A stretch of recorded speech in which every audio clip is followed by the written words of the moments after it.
மகாநதி சீரியல்னுக்கான எபிசோடில் விஜய் கிட்ட வந்து சாரதா எல்லா உண்மையுமே சொல்லிடுறாங்க. உங்கள் பாட்டியும் சித்தியும் வந்தாங்க. அவங்க வந்து என் பொண்ணுக்கிட்ட வந்து டைவர்ஸ் பேப்பரில் கையெழுத்து போட சொல்கிறாங்க.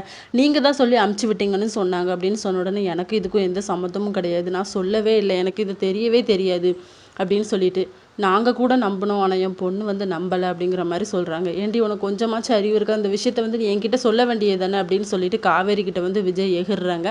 என் வீட்டில் வந்து பிரச்சனை எல்லாம் தீர்ந்ததுக்கு அப்புறமா நான் காவேரியை வந்து கூட்டிகிட்டு போகிறேன். கிட்டத்தட்ட இங்கே இருக்கட்டும் அப்படின்னு சொல்லிட்டு காவேரி வந்து தேவையில்லாமல் பிரச்சனை எல்லாம் வேண்டான்னு சொல்லி பார்க்குறாங்க. ஆனால் விஜய் வந்து கோவமாகவே போகிறாங்க.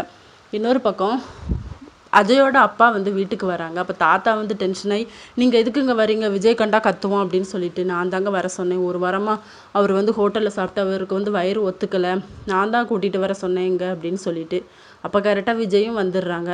இவரை பிடிச்சி வெளியே தள்ளுறாங்க.